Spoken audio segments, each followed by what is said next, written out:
All right, I think, okay, yeah, we are now live. Good afternoon, everybody. This is the Abandoned Mine Reclamation Chronicles, episode 2. And I am one of your hosts, Bobby Hughes, the executive director for the Eastern Pennsylvania Coalition for Abandoned Mine Reclamation. That's EPCAMR for short. And this podcast is a one of a kind podcast that converses with passionate, community minded partners, highlights outstanding reclamation and community projects and cleanups, showcases stream improvement projects and successes, and shares emerging ideas and technologies to reclaim and remediate our legacy abandoned mine sites. And we're trying to share those types of technologies that will allow us to clean up our pre 1977 abandoned mines lands and streams and rivers polluted by abandoned mine drainage. I'm also here today with Andy McAllister, the regional coordinator from the Western Pennsylvania Coalition for Abandoned Mine Reclamation, and Ann Dammit, she's in the background here from Webcamera as well, and our guest today, Jim Panaro with Robindale Energy Services. And I'll toss it off to Andy here. Thanks, Bobby. We're very excited to continue this project. This project came about as a result of the first joint visioning session that Whipcammer and Epcammer had in 25 years. And we just want to thank all the attendees who've joined us today. We want to thank Jim Panaro and Robindale Energy. And we want to thank the Foundation for Pennsylvania Watersheds, who has underwritten the first 12 episodes of this podcast. And we're hopeful that the live streaming personal interviews and discussing timely topics related to abandoned mine reclamation will engage with our audiences on a new level. And feel free to put your questions and comments into what comments box of where you're joining us from. And that will help us see what your comments are. Bobby? Sure. So let me first introduce our guest here, Jim Panaro, and kind of give you a little background on his work that he's done in this particular field. Jim's been with this type of work for over 35 years and has experience in the waste coal reclamation and generation business, and has been with Robindale Energy Services since 2001. And he currently serves as the executive vice president. Prior to that time, he was at the Cambria Cogen company for 11 years. And Jim started at Cambria during the plant construction and commissioning that was primarily involved in environmental monitoring, the reporting and the compliance issues, but also advanced through the plant ranks to the level of operations superintendent before coming to Robindale. And Jim's role at Robindale is really focused on new project development, contract administration, and the day-to-day oversight of Robindale's traditional waste coal business supply side, with over 6 million tons of annual material movement. And he acts as a liaison between the local conservation district groups and the DEP and Department of Environmental Protection to partner with Robindale on various mine reclamation projects, including two of them that won an Office of Surface Mining Reclamation and Enforcement National Reclamation Award back in 2010 and 2021, as well as receiving the Governor's Environmental Excellence Awards in 1996, 2011, 2014, and 2022. And since 2001, Jim has been directly involved with the reclamation projects in an 8-county area in southwestern Pennsylvania in the bituminous coal region that's removed over 70 million tons of bituminous waste coal from many different watersheds and has restored over 2,000 acres of abandoned mine lands to productive use.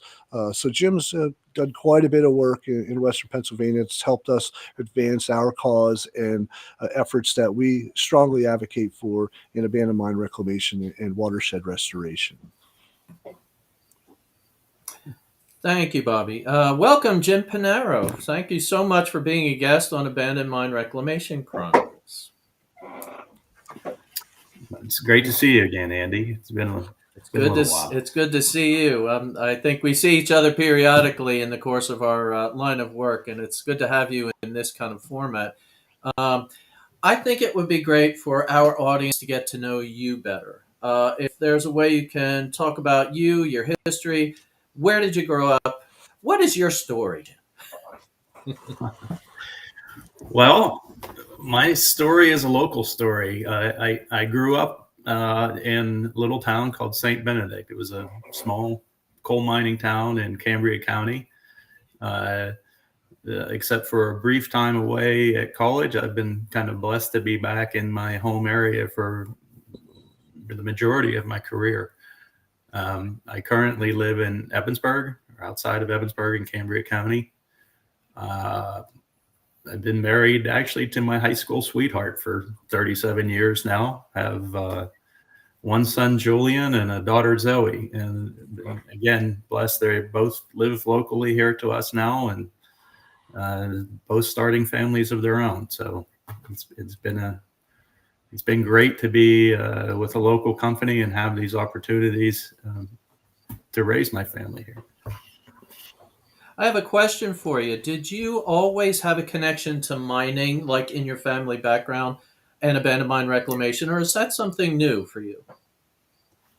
Well, no, I actually have a very long connection to the mining. And it was something that I found out actually more recently, doing some family research. I found that my grandfather on my dad's side emigrated from Italy in 1905 at 17 years old.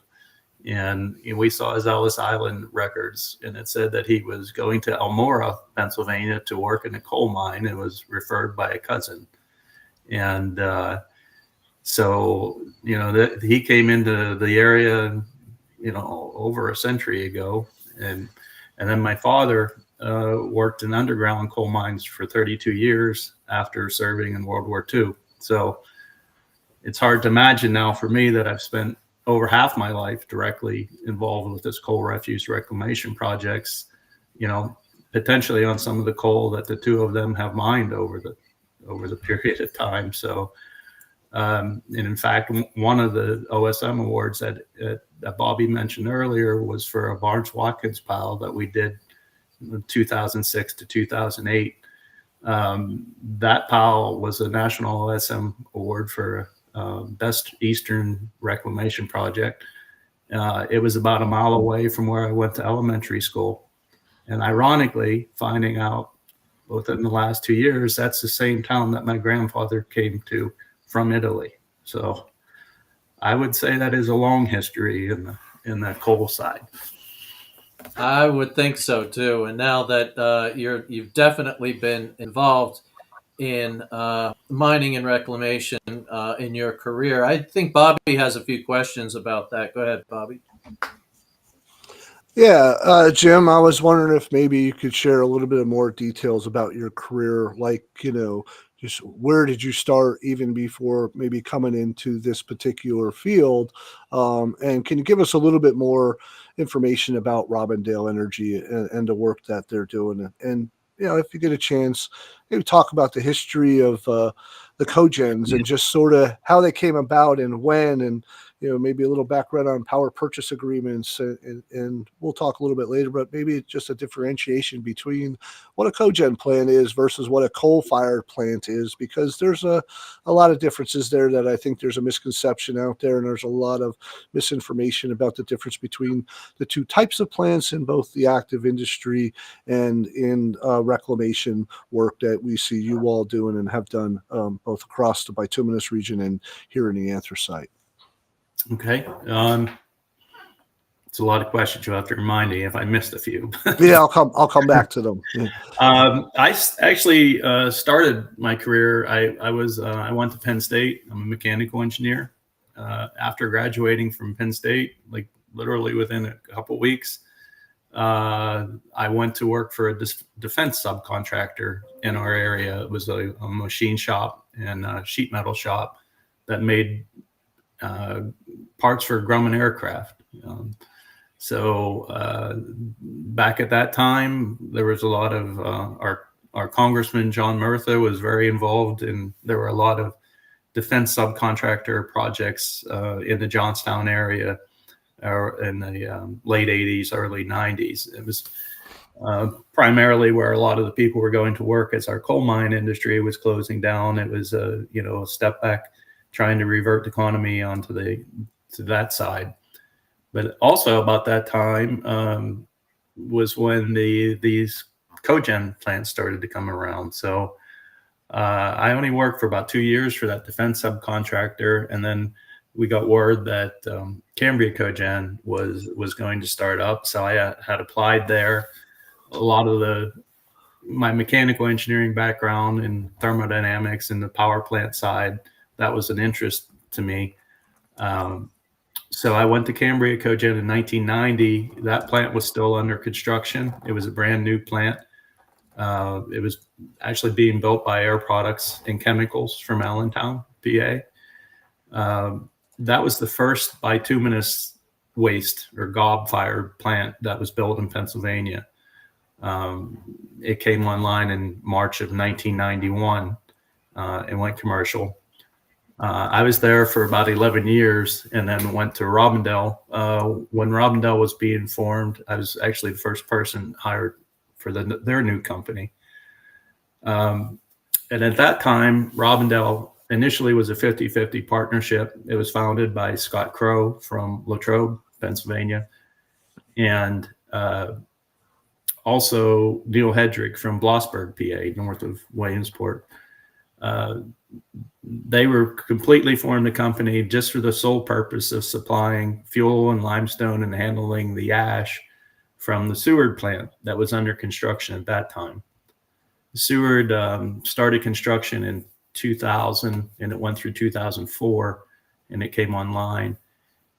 Seward is the largest waste coal fired plant in the US and maybe one in the world. We're not sure what goes on in China sometimes, but they had a long-term supply agreement to ship fuel and limestone.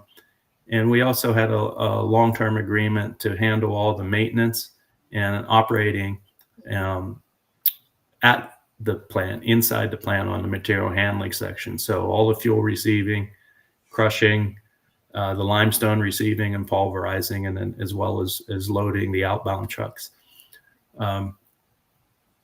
So, that was kind of the core part of our business. And then in 2015, NRG had owned the Seward plant.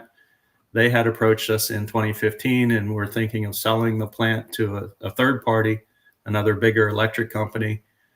At that time, we have a lot of the mine sites permitted. We were 100% sole source, exclusive supplier.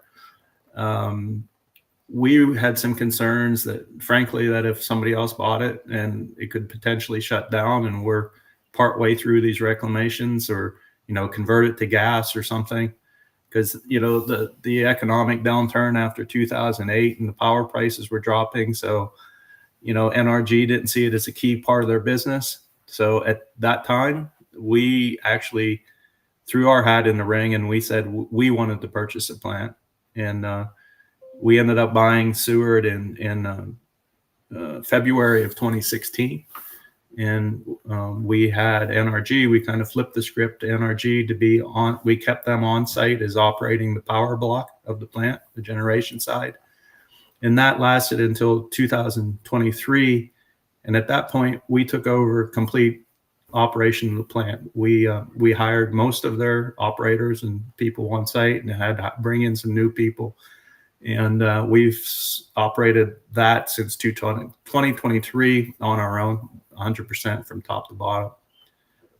Also, beyond Seward, in 2017, Evansburg Power, which is a smaller 50 megawatt plant in Cambria County, it was owned by Babcox and Wilcox from Ohio. They had a power purchase agreement, which I'll kind of get back to, that was expired, and they were operating as a merchant plant, and they were going to plan to shut that plant down and decommission it. We purchased that plant in 2017 and have been operating it ever since. And then likewise, the Culver Green Energy plant, also in Cambria County, was owned by Northern Star Generation. Their power purchase agreement, they had a 25-year agreement. It ended in 2020. And on midnight of the day that PPA ended, they closed the plant and laid off their folks. We bought that plant in August of 2020, restarted in October of 2020, and have been running at that plant since. So with those 3 plants purchased in this area, it gave us some synergies to use different fuel sites, try to target certain qualities for the different plants. We handle all aspects now. We're completely vertically integrated. We do the site acquisition, permitting, the mining at the site, the reclamation work, the trucking. So we're fully integrated now through the whole process, top to bottom, which gives us an advantage because, when you had kind of traditional coal plants that are supplied by different suppliers, and they have a limestone supplier and a fuel supplier, all those people are trying to, make money on those different pieces. We're fully integrated. As long as the power plants make money, the pie got a lot smaller with the power prices going down. So there's not as many pieces of the pie to feed, and it gave us an economic advantage where we can run these 3 plants where the previous operators or owners couldn't. Mm-hmm. So let's see. It was about the differences between the cogens and a coal-fired plant, maybe, would be helpful. Okay. I guess one thing too, I know with the total employment, we haven't talked about the employment side. With those, sure. With all 3 plants, the mine operations, the trucking operations, our company now has about 450 direct employees supporting those 3 plants. And it makes us one of the larger employers in the area now. With all 3 plants running at full capacity, we're consuming about more than 14,000 tons per day of waste fuel, which counts back to why we've been able to do over 70 million tons, with 6 million tons a year. So you talk about the difference in the technologies. The cogens, as people call them, came about it was an advent of a CFB technology, and CFB stands for circulating fluidized bed, and that's a technology that was developed in Europe in the 1970s, early 1980s, and it was built to burn low quality fuels such as lignite or peat moss or biomass. And then that technology started to grow in the States in the 1980s, actually in your area, Bobby, with some of the anthracite plants that came on. Mm-hmm. And then it kind of spread westward into Cambria and Emmitsburg, Culver, and finally scrubgrass up in Clarion County, I think, Piney Creek. There were a number of western bituminous plants. Since then, 3 of those have closed due to economic reasons, but that also came about. The technology was also kind of a perfect timing with what was the Congress enacted. It was called the Public Utility Regulatory Policies Act in 1978, or PURPA. And the purpose of that was that it required the electric industries to buy alternative energy.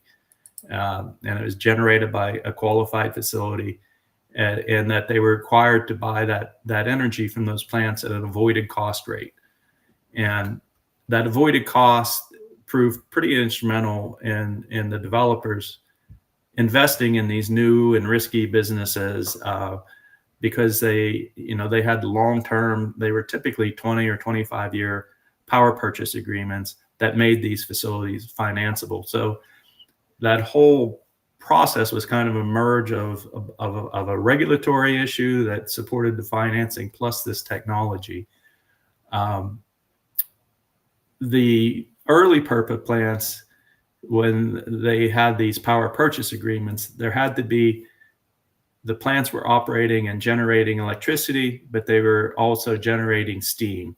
So generating 2 products is where the cogeneration term came from, and why all these plants were initially labeled as cogen. So you had a steam host and, a small portion of the steam that was generated by burning the waste fuel went to those steam hosts, and then the balance was used to produce electricity that was sold into the grid. Later plants that came online, like Culver and Seward, after kind of the regulations changed, they did not have to have a steam host, so they're identified as independent power producers, and bid into the market.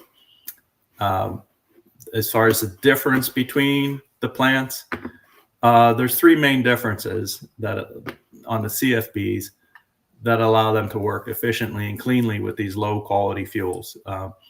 First off is the fuel size. When we bring material from these refuse sites, it's literally, could be the kitchen sink. A lot of these have been dump sites in the local areas for years. So, we'll bring in and we separate out the really large stuff, refrigerators, tires, that kind of thing.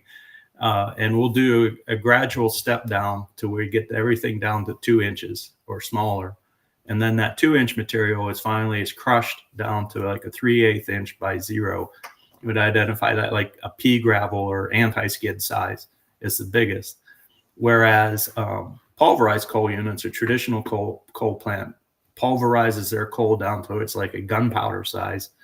And when they burn that, it's a very hot flame. It's over 2,000 degrees, and it's almost like a torch, like a blowtorch.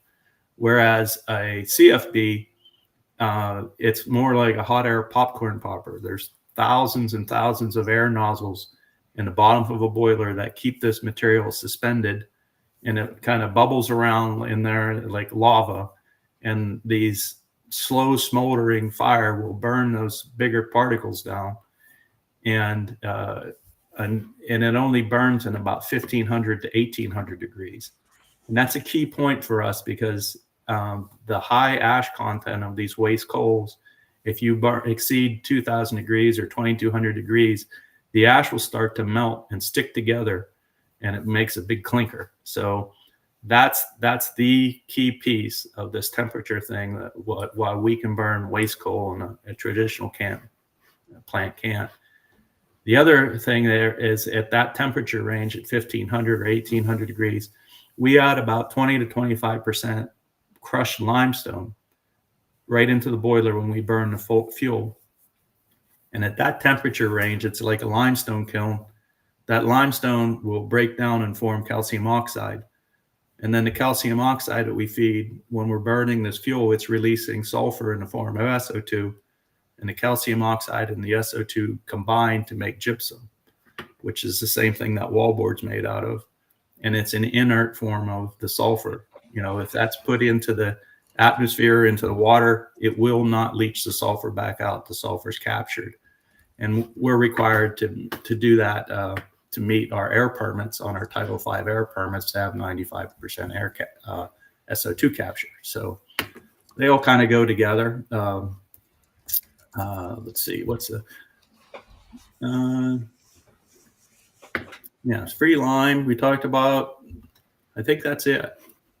No, that's a pretty good differentiation between the two types of plants, and I'm sure more information can be found on either your website or the ARIPA website. And I know I always bite my tongue because I have a habit of saying the Anthracite Region Independent Power Producers Association, and Christy Sweeney always reminds me that, which it's now Appalachian, Yeah.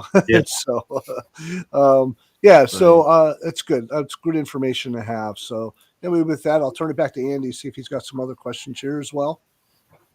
And Jim, with regard to, you mentioned independent power producers. We are familiar with something called ARIPA, the Appalachian Region Independent Power Producers Association.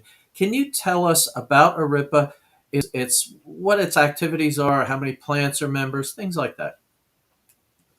Sure. ARIPA is a trade group, and you said it's made up of the CFB waste coal plants, as the voting members of the organization.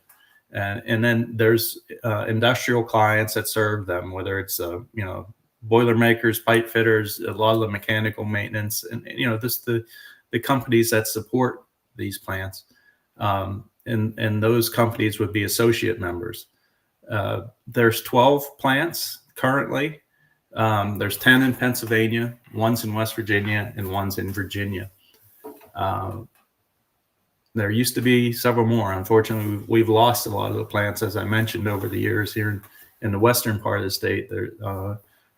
Piney Creek and Cambria both shut down, and the scrubgrass plant is kind of running intermittently. So that, and I think there's been a few in the anthracite region as well. That accomplishments of ERIPA, I think last report from Christy Sweetie, I think we were 256 million tons of coal refuse cleaned up. And that would be, I'm not exactly certain when the first anthracite plant came on, probably 1985, 1986. But it's a tremendous amount taken out from all over the state. And it was, her last count was 7,200 acres of abandoned mine land reclaimed. You know, and what's hard to know is that 256 million tons is the AMD that was produced. A lot of those pre-act piles, pre-77, that were just leaching untreated into the waterways. It's impacted hundreds of miles of streams that has been cleaned up. That's probably the biggest advantage of the ERIPA plants statewide. And as Jim, you mentioned before about jobs, I think the community impact is twofold or threefold: energy production, job production, or having jobs in these areas, and also the environmental impact that you guys can have. So you're really creating a big community impact in the areas that you are. Yeah, in the majority of those reclamation projects were done in, you know, keystone opportunity zones or economically challenged and pretty, you know, frankly, blighted communities. You know, they were once considered company towns, you know, in the early 1900s. And, you know, especially being from the area, again, to see, you know, these local community towns, you know, the unemployment was very high. Coal mine shut down, people left to go to other industries, you know, and now to see these piles cleaned up in the towns, the water's been cleaned up, there's more recreational opportunity, property values have come up. So we really think, you know, a hot buzzword now is about the environmental justice. You know, what projects we're doing are environmental justice projects that are taking 100 years to clean up, you know, from these legacy coal operations. And it's really fulfilling to see that. It is an incredible community impact. Bobby?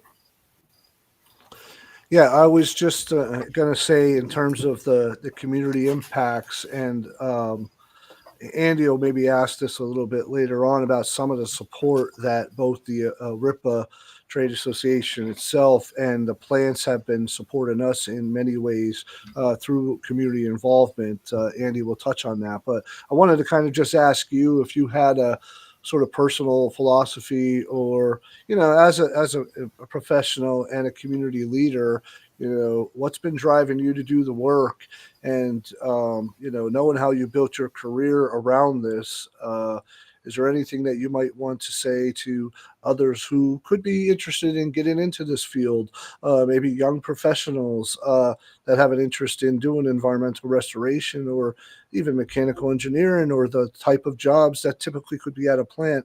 What would you say to those that are interested in potentially getting involved in this work? I've touched on, you know, for me personally, you know, I'm pretty dedicated, some would say crazy, a hunter and a fisherman. You know, I spend a lot of time in the field, you know, so again, to have a career in this field, to see this firsthand, and then, you know, doing the majority of the work within 30 miles of where I grew up is kind of just icing on the cake. You know, in my childhood, these streams were just orange and polluted. You know, if you wanted to have any kind of meaningful trout fishing, you had to go to Central PA, you know, this State College limestone streams. and that's really changed. I keep a mountain bike now in the back of my pickup truck, and before or after work, I can ride a section of the Ghost Town Trail, which is converted rail trail. Ditch my bike in the woods, and I can fly fish on South Branch of Blacklit Creek, which 20 years ago supported no aquatic life. And, we're catching wild brown trout now on that stream. So, that's astounding to me, that how quickly it's recovered, how quickly Mother Nature healed. And that turnaround has been simply amazing. And besides the air and water cleanup that we've talked about, it's seeing that rebound in and around some of the small towns with, property values and aesthetics, and just a little bit more community pride maybe has been really what's driven me. Mm-hmm.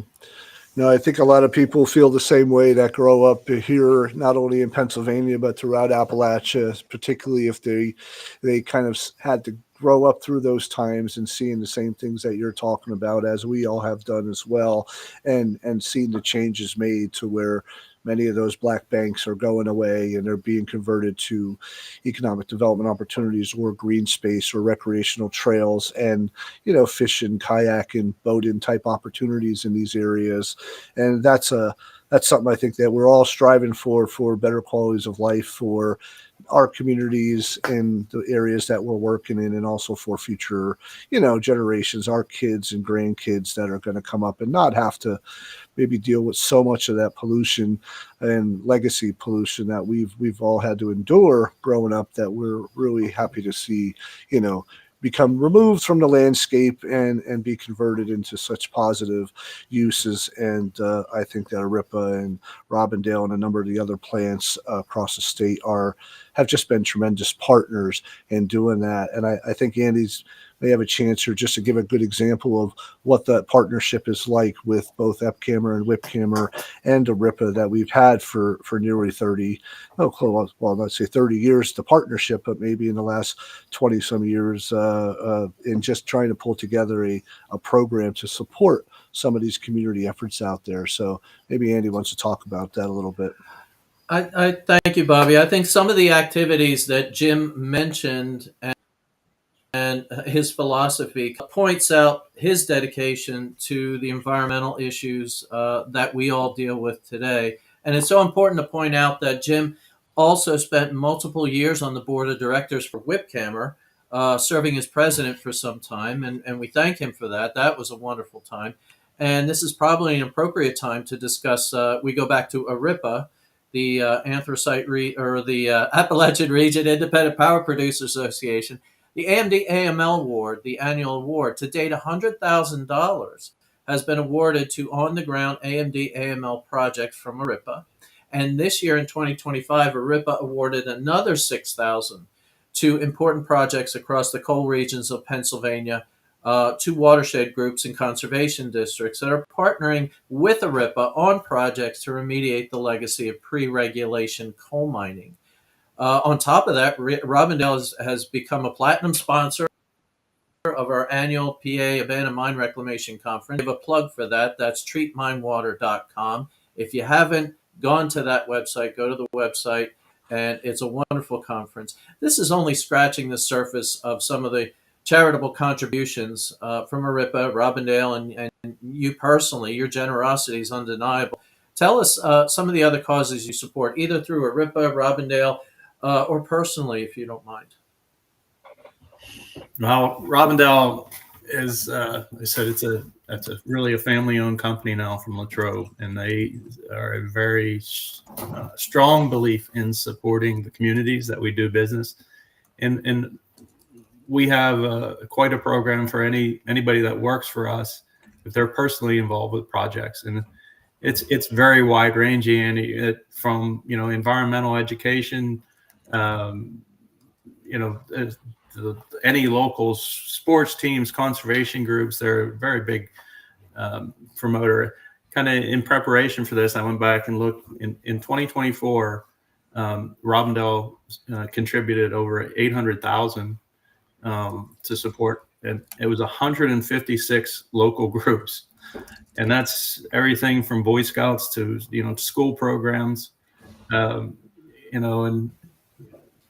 kind of thanks for reminding me when I was getting ready for this. You kind of lose focus of that. It's just so money. Their outreach has been tremendous. Personally, I'm really involved with a lot of the conservation related groups. National Wild Turkey Federation is a big one for me. I had served on the state board for 23 years for that. I was a local chapter president for quite a while. Pheasants Forever, Trout Unlimited. Robindale is a business sponsor for Trout Unlimited. And then, as I mentioned, more recently in the last few years, there's the South Branch Fishing Club is a small grassroots nonprofit formed out of Nantiglow, PA. Since we're starting to see wild trout, we're doing stream improvement projects on Blacklick Creek, for which, Robindale has done 2 different ones now with the Cambria County Conservation District and the Fish Commission, as we're starting to see that rebound. So that's an amazing amount of support to give to the community, and I think we're all very proud to know Aripa and Robindale. Bobby, do you have any more questions? No, well, no, I was just going to add to that AMD-AML, our Abandoned Mine Land Mini Grant program, that we still have some funds remaining here in the anthracite region to reopen our round for this year. And there has been an anonymous donation that also has come into both coalitions to support additional funding going out to the communities. And we're going to reopen that round, and it's available on the ARIPA website as well as EPCAMR and WIPCAMRs. If there are other interested conservation districts or community groups and partners that are looking at working on abandoned mine drainage or AML or education and outreach type programs within our region. So we've given out 2 awards this year. I think WIPCAMR may have been able to give away all of their funds to a particular project in Western PA, but we have some funds left, and we're going to be taking some applications. So you'll find some information on our website if you're interested in doing that. So take a look back at the website, and if you have an idea, submit it, and we'll take a look at it and hopefully get some funds back into the community. And as Jim had mentioned, about his work with the different conservation groups and the Trout Unlimited chapters out there in central and western Pennsylvania. Next year, I mean, we're not through our conference this year, but I know next year we're going to be working on hopefully a joint effort with the Pennsylvania State Council Trout Unlimited as a part of our overall conference in 2026. So that'll be an interesting partnership that we're looking forward to doing next year. So, I mean, Jim, do you have anything kind of planned for Robindale right now, or RIPA coming up here in the fall, leading into the winter, or you're just hoping for the cold weather so that we can, get more of the waste coal into the plants? We've just started an AMLR project in Indiana County. It's the 5th AMLR project we've done with BAMR. Economic mine land, economic revitalization. So we have finished this 2 piles. We have 2 piles. No, we finished 3 piles now. We just finished one in Clearfield County. We have one in progress in Blair County, and this one we've just started in Indiana. And it's a great program. It's addressing a pile that we've been discussing reclamation with the watershed groups and BAMR since 2005. So 20 years in the making to try to find the funding necessary to do that work. So, and then Robindale's owners have continued. We spent tens of millions of dollars in reinvesting in these power plants, reopening them, setting them up for long-term maintenance cycles with turbines and all the reliability of the plant. So, we're expecting at least 20 years of run in front of us to keep doing this. There's a lot of refuse piles out there still. The little bit of the problem is we're eating these from the middle out, this donut, as we get further away. So what's important for us is, a big help for us is the waste coal tax credit in Pennsylvania that provides a tax credit for every ton of waste coal that gets cleaned up. It's it's a benefit for us as we start to move further and further on the trucking. Our freight cost goes up, so our operating cost goes up. And frankly, the last few years, the power price, despite what you see on your home bill, what the power generators get paid has not gone up and kept pace with the inflation. So that's been a real lifeline for us, and we hope that that continues. We think that long term, as the demand for electricity for data centers and AI and all this demand grows, with a lot of the coal plants being retired and not a lot of new generation going on, we're hopeful that the power price for us will continue to go up. And we think we have a long future. We're setting it up for a 20-year, and we'll hopefully be in this reclamation business for a while. Thank you. And Bobby, Yeah, that's great. I have a That's great. question. I have a question. Yeah. Since we're talking about economics, Jim Panaro and I, not too long ago, were referring to EconoSalt economics report. Can you give us an update on some reports that have been released or will be released, if you don't mind? Sure. It's eConsult. It was an economics report. It was done for RIPA. I think the initial one was 2016, and then it's just been recently redone. And on the economic side, one thing that it points out is that this industry, the waste coal industry, it contributes $615 million per year to the Pennsylvania economy, and it supports at least 3,000 jobs. Along with doing that, it's providing about $37 million in annual environmental and public benefits, on top of the $267 million in annual avoided costs to the Commonwealth, that if the Commonwealth had to pay for this remediation that's done by industry. So, and while much of the benefits of the plants that we've talked about so far is done on the water side by eliminating these sources of AMD, there was another study done for RIPA by Lehigh University, where it shows that a lot of these refuse piles, our local old term for it was red dog, as these piles spontaneously combusted. When they're burning in place, they're emitting all kinds of toxic gases, sulfur dioxide, carbon dioxide, in an uncontrolled fashion. And anybody that's driven by some of these old piles, you can literally smell that sulfur smell in the air around these piles. So the Lehigh study shows that using this as a fuel in a controlled manner, using limestone for SO2 capture, using ammonia for NOx capture, and also burning at that lower temperature, it's a very low emitter for both NOx and mercury. So it shows that burning them is actually controlling the emissions better than letting them sit for generations. So I think both of those studies are available. There's links on the RIPA website to get all the details of those. Wonderful. Thank you. Bobby, go ahead.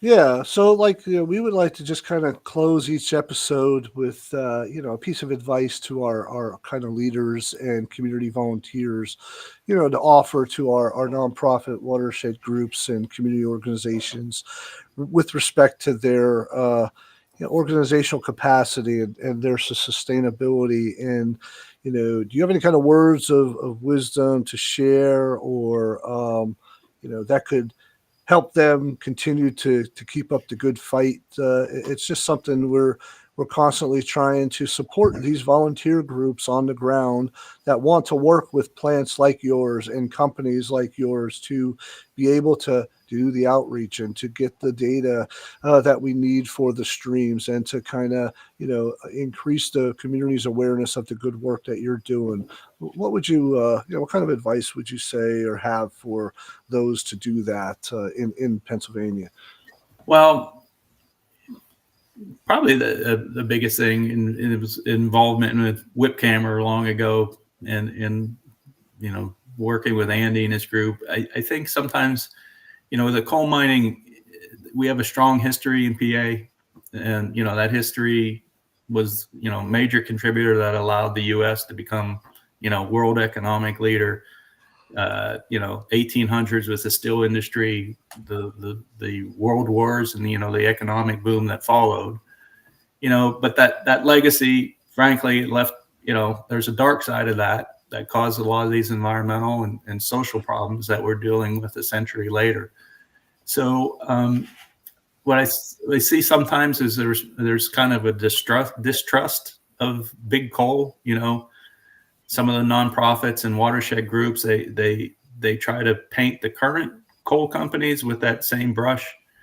But there's a lot of regulation now after 1977, and it's even getting harder and harder on the water side with TMDL limits and that. And I think that's a real shame. I think some of the greatest environmental cleanups that we've seen in our state are actually being done by these same coal companies. And in my opinion, some of the watershed groups should consider partnering with the business, to support their cleanup efforts, rather than trying to fight them on every project. So, I can say without a doubt that Robindale has done more environmental remediation than any public or private group in PA, and like I said, we have 20 more years of the same. So, you need to stay involved. I think this waste coal is such a niche thing for Western PA and your anthracite region there, a very small region, that you need to stay involved politically too, supporting the waste coal tax credits and those kind of things, because, quite bluntly, people in Philadelphia don't know what a waste coal pile is. They don't know what a gob or a column pile is. They're not associated with it. So, we've got to be diligent on that side. And the other thing, probably the last thing I'll add is to build and lean on those partnerships with like-minded groups and organizations, like WIPCAMR and EPCAMR. Robindale's had a lot of partners to make our work successful. The Cambria, Indiana, Westmoreland Conservation Districts, the Cambria Rec Authority. But we have a very good partnership with BAMR on these AMLR projects that are just tremendous results. Fish Commission, Game Commission, so many of the local watershed groups. I can't even name them all. In working with Trout Unlimited and watershed groups, and you really need to lean on that network for support. Probably the projects you're looking to do, somebody's already done something like it. You don't need to start from scratch. Exactly. Bobby, do you have any questions from our listeners out there? I don't know if there's any particular questions. I haven't seen any questions other than one of our good volunteers out here in the anthracite, Chris O'Rourke. He's been on a number of cleanup efforts with us on a lot of these coal piles, and he participated in one we did just last fall where we took out 1,910 tires from one of our watersheds along an area that we cleaned up here in the Sugar Notch Run area. Probably our largest tire pile cleanup that was done within 4 hours with 35 volunteers. And he was one of them that got pretty dirty. And well, let him go that he's an Eagles fan, with being I'm a Cowboys fan here. But he's a very good volunteer that comes out whenever we need him. So I'm glad he joined us. I saw another comment from Joe Simons that thanks Jim Panaro for his dedication to environmental causes. So that's one thing we want to make sure that people hear about that. So if there are no questions, I'm just going to say thanks again so much, Jim, for joining us today and all the work you've done for the coal impacted communities of Pennsylvania throughout the years.